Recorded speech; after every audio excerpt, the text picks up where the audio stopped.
Three, two, one.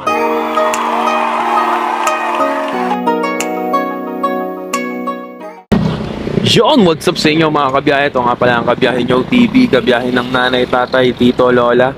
Bless lahat na ng pwedeng kabiyahihan, kabiyahin na natin talaga. Salamat sa suporta, salamat sa nanonood ng 2 viewers, 1 viewers. Over, thank you pa rin ako dyan, mekis pa rin yan, okay? Okay, what's up sa inyo?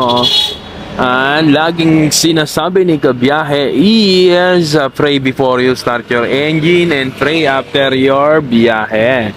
Yan, lagi dapat tayo nasa mabuting kalagayan. Yes, dahil yan ang tanging hiling at tanging advice ni kabiyahe, tanging bless ni kabiyahe ay maging tayo dito maayos at mabuti ang ating mga kalagayan sa bawat araw na dumadaan.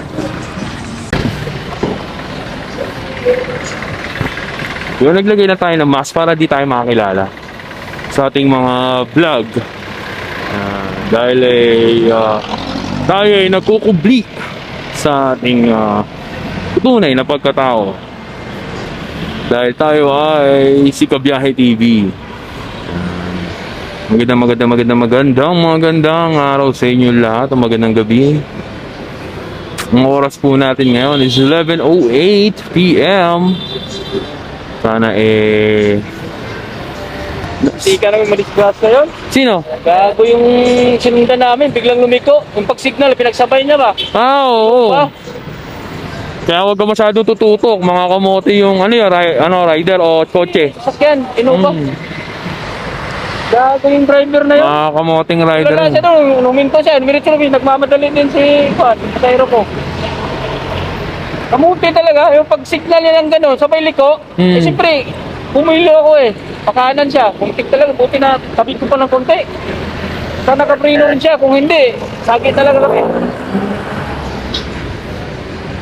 Buti na lang. Tapos si ate. Buti na pasiguro siya ng Panginoon ba?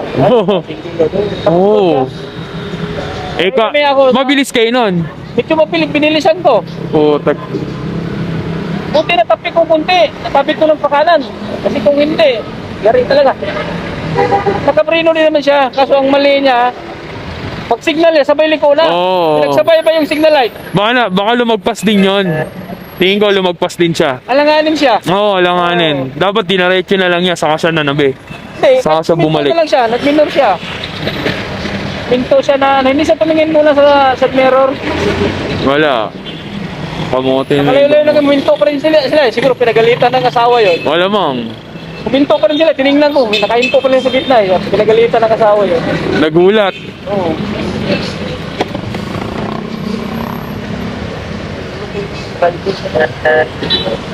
Minsan mahirap din lang naman sa pag-ano. Yung mga palakad sa alas ka ba? Sian who? Shower cup, ma'am. No?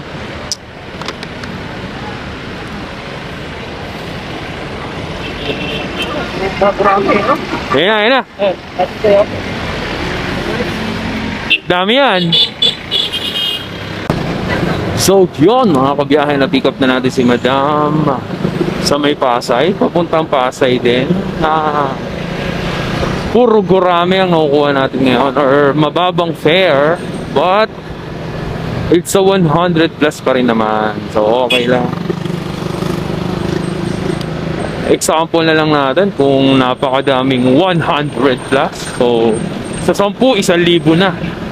So, magagas ka lang ng 300 o 250. So, mayroon kang 750 or 700. Tapos, syempre, lalaan mo ng top up. So, the 200, kikita ka ng 800. So, yun, di ba? Okay lang kahit hindi ka mag long ride, talaga namang suli. Pagka puro mabibilis lang.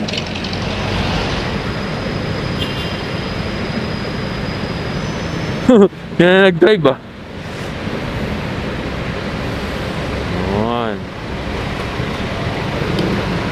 Mga Koreano na yung nag-drive.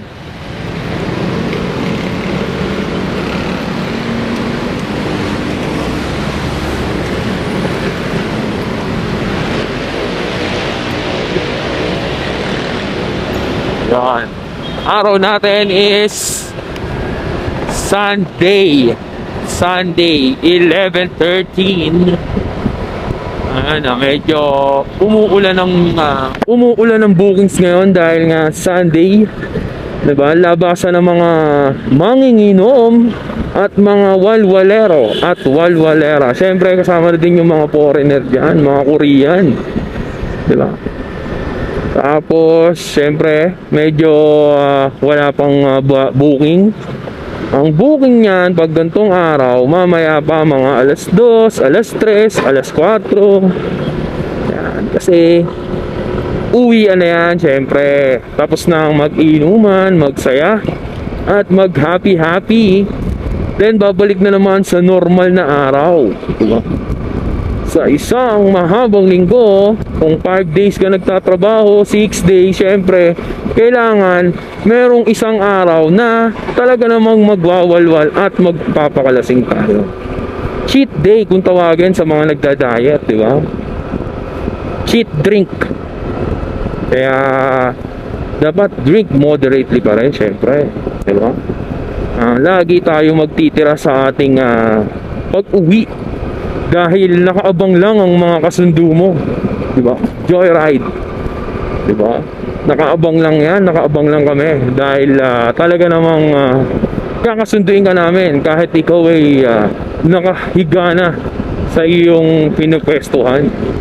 Ganong kalupit ang joyride, di ba? Pero syempre, depende pa rin yan sa sitwasyon.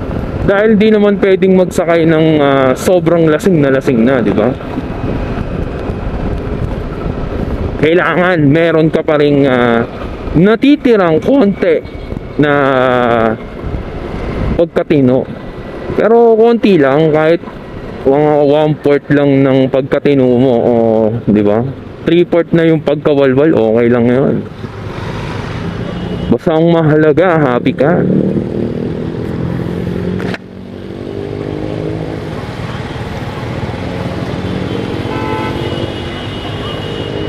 Yon, medyo may naano pala tayo kay Kuya, syempre. Nagkagulatan sila at munti ka na magkaroon ng aksidente. May mga driver kasi na lumalagpas din talaga sa lilikuan niya. Tapos, pag signal niya, sasabayan niya ng liko. Ayun yung mga tinuturo sa mga... Ayan ang mga tinuturo sa mga seminar. Yan. Tulad niyan, naka-green, sabay tatawid, may dalang bata. Ang hirap talaga. Siyempre, di ba, naka-green light tapos tatawid. Ang solid nun. So, yun. Buti na lang, talagang napadasal sila. At, siyempre, nagmamadali din yung customer niya. Yun. Buti, wala nang pagkatalo at wala namang nasaktan. Ganon. Nagkagulatan lang. Kasi, kaya minsan talaga, huwag kang tututok eh. Lagyan mo ng 3-inch ng iyong pagmamaneho. Lagi mo lalagyan ng 3-inch yan. Or 3 car away. Ganon kalayo. Pagka kasi may mga rider na bigla na lang luminiko, lalo pagka sobra o lumagpas sila. So dapat kasi ang gagawin niya doon, kung lumagpas ka man, kapatid, kabiyahe, magmi-minor ka muna. Pag minor mo, balikan mo na lang, 'di ba? Ganun lang. Hindi yung liliko ka sa likuan na gusto mo. Dahil nga mali ka eh. Lagpas ka na eh. Di na ba, makakamote ka ngayon yan. Makakadisgrasya pa tayo. Diba? So pag medyo lumagpas ka na, minor ka sa gilid, yan, i-belta mo na lang. O kaya naman, counterflow mo. Diba? Ganun katigas ang mukha mo. Diba? I-counterflow mo na lang.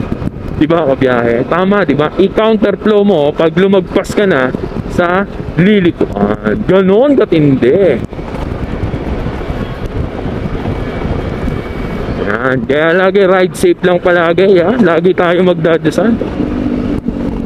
Ayan. Laging paalala ni kabiyahe, laging yung magpe-pray before you start your engine. Diba? Laging ganon kasi isa lang naman ang ating kakapitan sa ating paglalakbay bilang isang MC taxi, lalo't dalawa gulong nito. Yung apat ng gulong nga nadidisgrasya. Paano pa kaya yung dalawang gulong na walang airbag? Diba? Kaya mag-ingat-ingat po tayo. Lagyan natin ng konting dasal ang ating pang-araw-araw na pagbabiyahe. Dahil sa kanya lang tayo makakuha ng gabay. Yan. Malay mo, pag sasalpo ka na, bigla ka niyang dadakutin, di ba? Ganun yun eh. May biglang snap na pak, di ba? Pakaligtas ako. Ganun kalupit. Ganun katindi. Kaya lagi lang tayo magdadasal. No matter what happen, anywhere and anytime, lagi tayo magdasal. Dahil ang pagdarasal walang bayad yan, di ba? Hindi yan ang hihingi ng kapalit. Magdasal ka lang, mataimtim sa iyong isipan, di ba? Kahit hindi mo isigaw, kahit hindi ka kumanta, kahit hindi mo lagay sa mic, basta ikaw ay nagdadasal ng maintim at nasa puso at isip. Ayan tulad yan, di ba? Magliliko siya sa oras na gustuhin niya. Di ba, pag liliko ka, lagyan mo ng konting allowance. Wow. Liliko ka na lang sa gusto mong paraan. Ang hirap. Yung mga truck na to, ayan, yung mga truck, mga walang pakialam sa mundo yan. Ganyang katindi yung mga truck. Ayan, di ba? Ayan ang goal niyan. Wow. Mang ragasa. Wag kang harang-harang sa mga truck. Dahil yan, mga walang hiyayan talaga. Talaga walang hiyayan ganyan. Pagkatatanga-tanga ka, bubusinahan ka ng napakalakas na busina niyan. Diba? Ganun sila. Dahil sila ay walang hiya.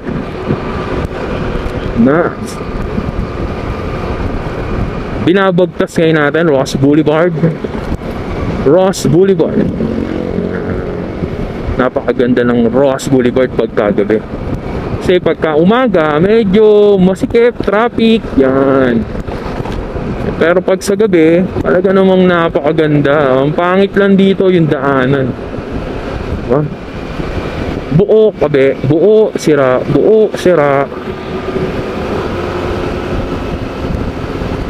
Pero makasaysayan, di ba? Ross Boulevard.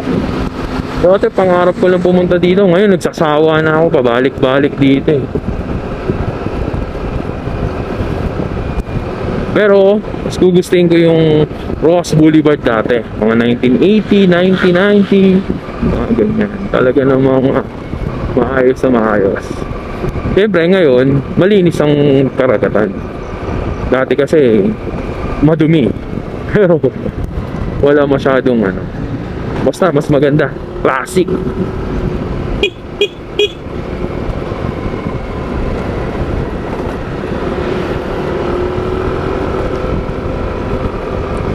Yan. Welcome to Maynila.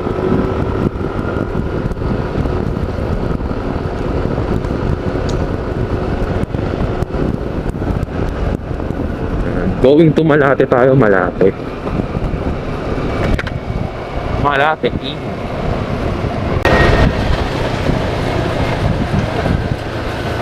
So, balikan ko kayo ulit pagka meron na ulit tayo or na-drop na natin si Madam.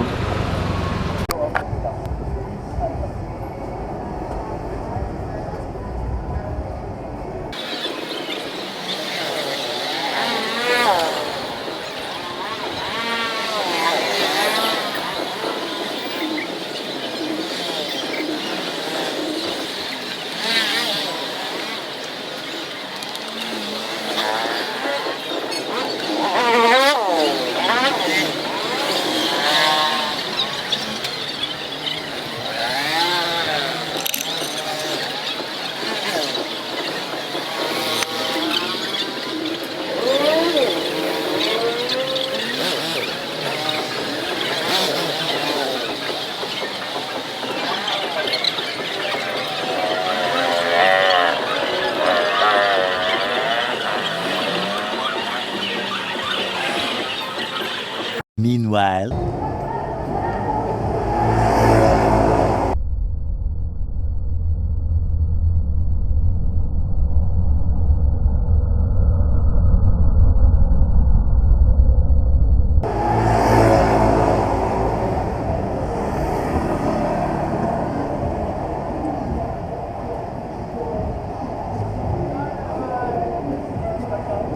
Sino? Saan? Yung mabilis, no? Mabilis na ba?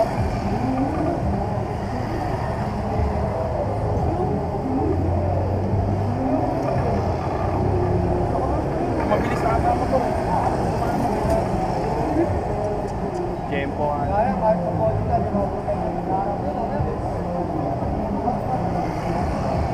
Tingnan mo na.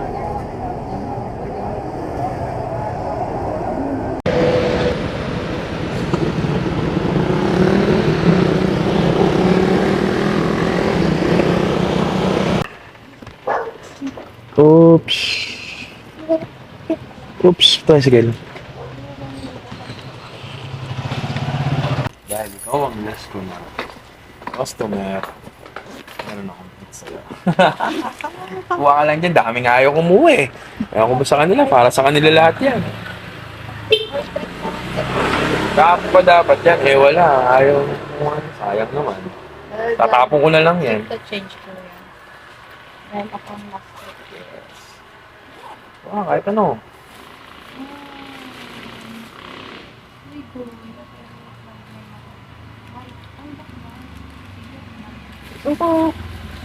Pwede dalawa? Kahit dalawa.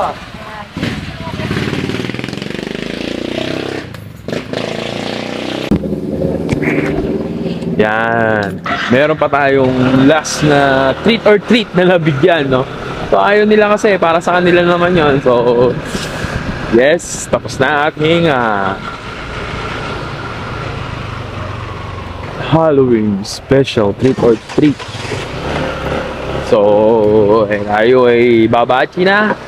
At hanggang dito na lang. Kung umabot ka, syempre, pagka-upload ko, umabot ka ngayong oras na to. Don't forget to like, share, subscribe sa ating Kabiyahe TV!